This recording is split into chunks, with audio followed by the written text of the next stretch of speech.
এই ঐতিহাসিক যুগ সন্ধিক্ষণে শ্যামাপ্রসাদের মাটিতে শ্যামাপ্রসাদের সরকার তৈরি হয়েছে। শ্যামাপ্রসাদের জন্মদিন পালিত হচ্ছে। 125 ফুটের শ্যামাপ্রসাদের মূর্তি কলকাতার নিউ টাউনে প্রতিষ্ঠিত হবে। তার ভিত্তিপ্রস্তর স্থাপন করতে ভারতের স্বরাষ্ট্রমন্ত্রী আজকে এখানে পৌঁছেছেন। একটা সময় ছিল 80-র দশকে যখন আমরা এখানে শ্যামাপ্রসাদের ছবি নিয়ে, তখন ওই মূর্তিটি তৈরি হয়নি। যিনি এই মূর্তিটা বসিয়েছেন তার নাম না বললেও নয়, তিনি প্রয়াত হয়েছেন। হাওড়ার রাখাল দাস, তিনি জয়পুর থেকে এই মূর্তিটি কিনে এনেছিলেন।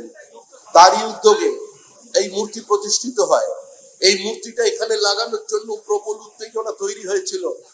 শ্রদ্ধেয় প্রয়াত তপন শিকদারের হস্তক্ষেপে সেই উত্তেজনা কমে যায়, আমরা মূর্তিটা প্রতিষ্ঠা করতে পারি। বিভিন্ন জায়গায় পালিত হচ্ছে অনুষ্ঠান। আর আজই রাজ্যে আসছেন পালা বদলের পর কেন্দ্রীয় স্বরাষ্ট্রমন্ত্রী অমিত শাহ। শ্যামাপ্রসাদ মুখোপাধ্যায়ের 125তম জন্মজয়ন্তী উপলক্ষে রাজ্যে আসছেন কেন্দ্রীয় স্বরাষ্ট্রমন্ত্রী। আজ দুপুর 3:50 কলকাতা বিমানবন্দরে নামার কথা কেন্দ্রীয় স্বরাষ্ট্রমন্ত্রী। তারপর একাধিক কর্মসূচি রয়েছে তাঁর।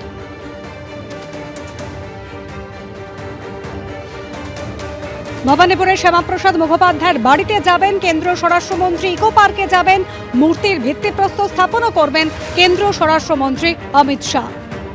আজ একাধিক কর্মসূচি সেরে রাতে দিল্লি ফিরে যাবেন কেন্দ্রীয় স্বরাষ্ট্রমন্ত্রী অমিত শাহ। দুপুর 3:50 কলকাতা বিমানবন্দরে নামার কথা। এরপর সেখান থেকে যাবেন ভবানীপুরে শ্যামাপ্রসাদ মুখোপাধ্যায়ের বাড়িতে।